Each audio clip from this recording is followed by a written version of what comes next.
They don't deserve these presents, my sister-in-law, Amanda, hissed, snatching the carefully wrapped gifts from my children's hands. My kids come from better breeding. These should be theirs. I stood frozen in my mother-in-law's elegant living room, watching in horror as my twins, Emily and James, both having just turned 8, clutched each other, tears streaming down their faces. The birthday party I'd spent weeks planning was crumbling before my eyes. My name is Olivia, and I never thought I'd see my children kicked out of their own birthday celebration. But Amanda, who had married my husband's brother just 2 years ago, had other plans. "Mom," Emily whispered, her voice trembling, "why is Aunt Amanda taking our presents?" Before I could answer, Amanda's shrill voice cut through the air. "Because your cousins, Sophia and Alexander, actually deserve nice things. Look at them. They are wearing Gucci. And what are you wearing? Target?" She sneered at their carefully chosen party outfits, ones I'd saved for 3 months to buy.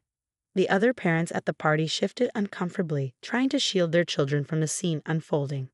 My mother-in-law, Margaret, sat in her favorite armchair, lips pursed but silent. She had always favored her younger son and his wife, but this was a new low. "Amanda," I said, keeping my voice steady despite the rage building inside me, "those gifts are for Emily and James. This is their birthday party." She laughed, a cold, sharp sound that made my skin crawl. "Please, Olivia, we all know you can barely afford rent in that tiny apartment of yours. My children deserve these gifts more. They'll actually appreciate the designer labels." My twins pressed closer to me, their small bodies trembling. James, always the more sensitive one, was trying hard not to cry. Emily's little fists were clenched, her inherited stubbornness showing through her tears. "Pack up your things," Amanda commanded, already stacking the presents near her own children. "This party is over. Sophia and Alexander will have much more fun with their friends anyway." "But Grandma," Emily pleaded, looking at Margaret, "you said we could have our party here. You promised." Margaret finally spoke, her voice dripping with fake sympathy. "Perhaps it's best if you have a smaller celebration at your apartment, dear. Somewhere more appropriate for your situation." I felt something snap inside me. 4 years of enduring Amanda's jabs about my single-parent status after my husband's death, of watching her spoil her children while belittling mine, of bearing Margaret's thinly veiled disapproval. It all came to a head. "We're leaving," I announced, gathering my children close. "But those presents stay here.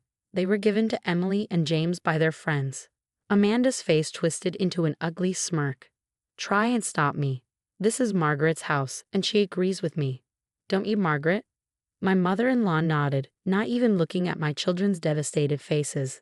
"Amanda's right, Olivia. Perhaps this is for the best." As I helped my twins gather their coats, Amanda's voice carried across the room. "Oh, and Olivia, don't expect any more invitations to family events. We need to maintain certain standards, you understand." I guided my crying children toward the door, their unopened presents remaining behind in Amanda's greedy hands. But just as we reached the entrance, an elderly voice rang out. "And just what do you think you're doing to my great-grandchildren?" Everyone turned to see Grandma Rose, Margaret's mother, standing in the doorway. At 92, she was still sharp as a tack and the family matriarch. Her eyes took in the scene, my tearful children, Amanda's smug face, the pile of relocated presents. "I was just coming to wish the twins a happy birthday," she said, her voice carrying the weight of decades of authority. "Would someone like to explain why they're leaving their own party?" Amanda's confidence wavered slightly. "Rose, we were just reorganizing things." The children. "Save it," Grandma Rose cut her off. "Margaret, Amanda, my study. Now." She turned to me and the twins, her stern expression softening. "Olivia, dear, please wait here with the children. This won't take long." As the 3 women disappeared into Grandma Rose's study, I held my twins close, wondering what could possibly make this situation right. Emily and James had already seen their family's true colors. How do you undo that kind of hurt? What I didn't know then was that Grandma Rose had already set wheels in motion that would change everything. The inheritance letter sitting in her desk drawer, freshly updated just that morning, was about to turn Amanda's perfect world upside down. But for now, I just held my children, whispering promises that everything would be okay, even as I wondered how we ever recover from this betrayal. The muffled voices from the study grew louder. and I knew this birthday party was just the beginning of something much bigger than a few stolen presents. Little did Amanda know, her actions today would cost her far more than she could imagine. The study door burst open and Amanda stormed out, her face flushed with anger. Margaret followed, looking unusually pale. Grandma Rose emerged last, her expression stern but satisfied. "Emily, James," Grandma Rose called, "come here, my darlings." My twins approached cautiously, still shaken from earlier events. "Your party isn't over. In fact, it's moving to my house. The big one by the lake. Everyone's invited except—" She paused, looking pointedly at Amanda. "Those who don't understand the meaning of family." Amanda's mouth fell open. "But Rose, you can't." "I can and I will." Grandma Rose cut her off. "The cars are already on their way to transport the guests. Margaret, help gather the presents, the ones that actually belong to Emily and James." I watched in amazement as the power dynamic shifted. Amanda stood frozen, her designer dress suddenly looking cheap against her petty behavior. Her own children, Sophia and Alexander, looked confused as the other kids excitedly gathered their things for the move to Grandma's lake house. "But what about my children?" Amanda demanded. They deserve a mother who teaches them kindness," Grandma Rose interrupted. "Until that happens, perhaps it's best if you all take some time to reflect on your behavior." As we drove to the lake house, Emily and James's spirits began to lift. Grandma Rose's estate was magnificent, a sprawling property with manicured gardens and a private beach. It was a place they had only visited twice before, as Amanda usually monopolized family gatherings there. The party that followed was everything my twins deserved. Somehow, Grandma Rose had arranged for a professional cake decorator to arrive, creating a masterpiece that put Amanda's original store-bought cake to shame. Games were organized on the lawn, and every child got a turn on the paddle boats. "Mom," James whispered during a quiet moment, "why does Aunt Amanda hate us so much?" My heart ached at his question. "She doesn't hate you, sweetheart. Some people just forget what really matters in life. Money," Emily chimed in, wise beyond her years. "That's all she cares about." Before I could respond, Grandma Rose appeared beside us. "You're quite right, Emily, and sometimes people who only care about money end up losing something far more valuable." She gave me a meaningful look before turning to address all the party guests. "Before we cut the cake, I have an announcement to make." The children gathered around, faces sticky with ice cream and excitement. Even the other parents seemed intrigued. "Today, I witnessed something that broke my heart," Grandma Rose began. "I saw members of my own family trying to hurt these two precious children on their birthday. But I also saw something beautiful. I saw Emily and James show grace and dignity far beyond their years." She paused, her eyes sweeping the crowd. "That's why I've made a decision. The lake house, this entire estate, will be put in trust for Emily and James." Gasps rippled through the gathering. One of the other mothers dropped her punch glass. "When they turn 21, this property, along with the majority of my estate, will belong to them. Because they understand what truly matters, and it's not designer labels or social status." Tears welled in my eyes. Emily and James looked stunned, too young to fully grasp the magnitude of what their great-grandmother had just done. My phone buzzed frantically, messages from Amanda, then Margaret, all demanding explanations. I silenced it without reading them. "There's more," Grandma Rose continued. "Starting immediately, this house will be managed by Olivia on behalf of the children." Which means, she smiled warmly at my twins, "you can visit any time you want." Amanda chose that moment to appear, having obviously ignored the earlier dismissal. She stormed across the lawn, her face contorted with rage. "You can't do this," she screeched. "What about my children? What about their inheritance?" Grandma Rose turned to face her, calm but immovable. "Your children will receive exactly what they deserve, a lesson in humility, courtesy of their mother's actions." The party guests watched in uncomfortable silence as Amanda's composure crumbled completely. "This isn't fair. We're family too," she shrieked. "Family?" Grandma Rose's voice carried across the lawn. "Family doesn't steal presents from children. Family doesn't mock someone's clothes or their living situation.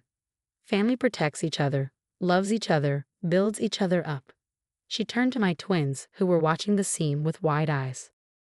"Emily, James, you and your mother have shown more grace and dignity today than Amanda has shown in her entire life. That's worth more than all the designer clothes in the world." Amanda stood there, mascara running down her face, as the reality of what she'd lost began to sink in, not just the inheritance, but the respect of everyone watching. Her own children looked embarrassed, finally seeing their mother clearly. As she fled the party, her expensive heels sinking into the manicured lawn, I heard Emily whisper to her brother, "This is better than any present, isn't it?" James nodded, a small smile playing on his lips. Way better than what Aunt Amanda tried to steal. The party continued into the evening, with Grandma Rose orchestrating everything perfectly. As I watched my children laugh and play, finally free from Amanda's constant belittling, I realized this birthday had given them something priceless. The knowledge that they were worthy, valued, and loved, designer labels or not. But this wasn't the end of the story. Amanda's reaction to losing her expected inheritance was about to set off a chain of events that would expose even darker family secrets. The aftermath of the birthday party hit our family like a hurricane. Amanda, unable to accept her loss of inheritance, launched a vicious campaign against us. She began spreading rumors that I had manipulated Grandma Rose, claiming I'd somehow coerced her into changing her will. But what Amanda didn't know was that Grandma Rose had documented everything. She'd been watching, waiting, collecting evidence of Amanda's behavior for years. 3 days after the party, we all received an email from Grandma Rose's lawyer. Attached was a video compilation, dozens of security camera clips showing Amanda's treatment of my children over the years. Clips of her mocking their clothes when she thought no one was watching, of her telling her own children not to play with those poor cousins, of her deliberately excluding them from family photos. I installed those cameras after I noticed things going missing from my house. Grandma Rose explained during Sunday tea, "I never expected to capture such cruelty instead of theft." The most standing clip was from just before the birthday party. Amanda and Margaret in the kitchen, plotting to hijack the celebration. "Once we get those presents, we'll have proof they're accepting handouts." Amanda's voice rang clear through the security footage. "Then we can convince Rose they're not fit to inherit anything." Margaret's response was equally shocking. "It's for the best. That whole branch of the family is an embarrassment." When that video circulated through the family group chat, the silence was deafening. Then the messages started pouring in. Aunts, uncles, cousins, all expressing their horror at Amanda and Margaret's behavior. But Amanda wasn't done. She showed up at my apartment one evening, her expensive car blocking my parking spot. "You think you've won," she spat as I walked my children inside. "I've hired a lawyer. We'll prove Rose isn't competent to make these decisions."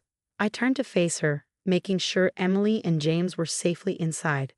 "The only thing you'll prove is how low you're willing to sink." Her face twisted with rage. "At least I'm not living off my dead husband's insurance money." That's when another voice cut through the tension. "Actually, you're not living off anything anymore." We both turned to see Grandma Rose emerging from her car, her driver holding the door. Even at 92, she knew how to make an entrance. "Amanda dear," she said, her voice dripping with false sweetness, "I just had a fascinating conversation with your husband about your shopping habits. Apparently, you've been using his business account to fund your designer wardrobe. He's quite upset about it." Amanda's face went pale. "You didn't?" "Oh, but I did. Family matters after all." Grandma Rose smiled. "He's freezing your accounts as we speak. Something about federal tax implications." I watched as Amanda crumpled, her designer handbag suddenly weighing heavy on her arm. All her carefully constructed superiority, built on money she'd been stealing from her own husband, was falling apart. "You can either leave my grandchildren alone," Grandma Rose continued, "or I can keep pulling threads until there's nothing left of your designer life. Your choice." Amanda fled to her car, engine roaring as she peeled out of the parking lot. It was the last time we saw her at my apartment. The following weeks brought more changes. Margaret, finally facing consequences for her enabling behavior, was removed from the family trust's board of directors. Amanda's husband filed for divorce after discovering the extent of her financial deception. And my children, my beautiful resilient twins, began to flourish without the constant shadow of their aunt's cruelty. Emily and James insisted on having their next playdate at the lake house. As I watched them run through the gardens with their friends, wearing clothes they picked out themselves from Target, I felt a profound sense of peace. "They're going to be just fine," Grandma Rose said, joining me on the patio. "They've learned what really matters." "Thank you," I said, turning to her. not just for the inheritance, but for standing up for them. She patted my hand. My dear, they earned it. Not through designer labels or social climbing, but through the strength of their character, just like their mother. That Christmas, we'd hosted the family gathering at the lake house. Amanda and Margaret weren't there, having chosen to spend the holiday at some exclusive resort. But the rest of the family came, bringing warmth, laughter, and presents wrapped in love rather than expectations. As I watched Emily and James tear into their gifts, wearing holiday sweaters from Target and grins that could light up the room, I realized that Grandma Rose had given them something far more valuable than an inheritance. She had given them the knowledge that their worth wasn't measured in designer labels or social status, but in the kindness they showed others and the love they carried in their hearts. And that was a gift that no one, not even Amanda, could ever take away.